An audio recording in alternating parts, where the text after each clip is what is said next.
Labai works on a concept called the couple.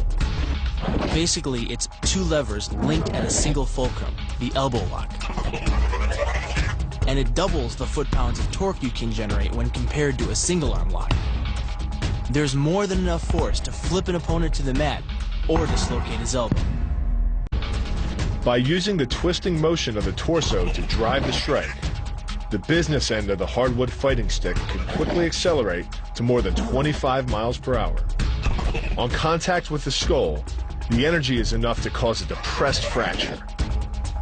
It's the same injury-producing force as being hit in the temple by a hammer. Baliog Pamali relies on something called a flexion moment imparted to the neck to do damage. An average man's neck can withstand about a 140 foot-pound flexion moment. Beyond that, soft tissue and even vertebrae can be crushed.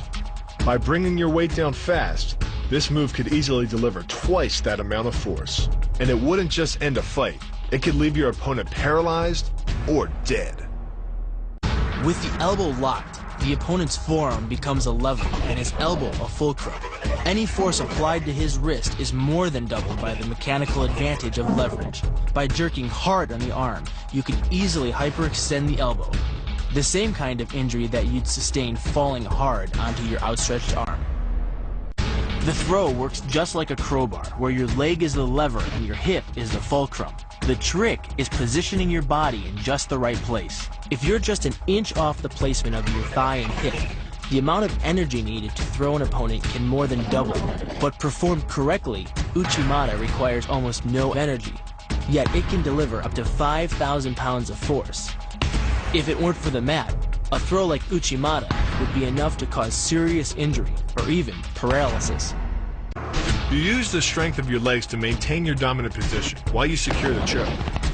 Just a few pounds of pressure on the collar of his gi is enough to reduce the blood flow to the brain to a trickle and end the match. Hold this move for 10 seconds and the fighter will black out. Hold it just a bit longer and he's dead.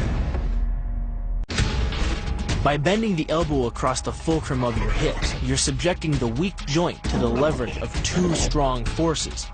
The pull of your thighs on his shoulder and your hands on his wrists. As little as 1,000 pounds of force can be enough to destroy the elbow. The leverage of the armbar can supply much more than that.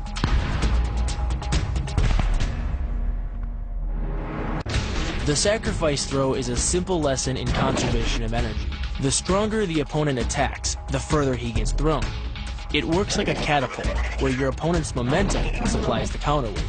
The faster he's going, the further he's going to fly, and the harder he's going to land.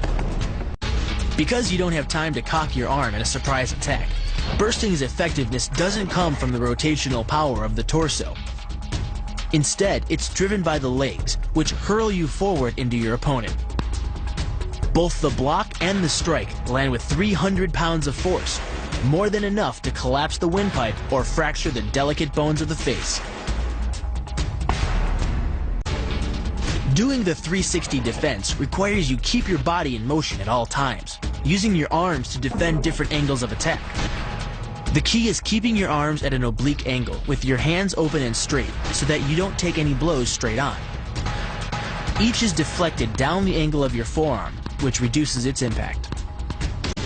During the choke, your opponent is relying on his grip strength and outstretched arms to maintain the choke. The strength of your back and shoulder muscles is greater than the applied force of your opponent's hold, so it doesn't take much to break his grip. And the closer your hands are to your own neck, the greater the leverage. The disarm is basically a judo wrist lock and uses many of the same principles.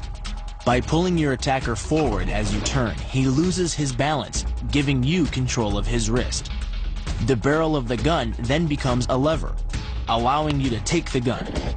Because you are using the muscles of your torso, which can deliver up to 10 times more force than the muscles of the wrist, the disarm works against an opponent who is much stronger than you.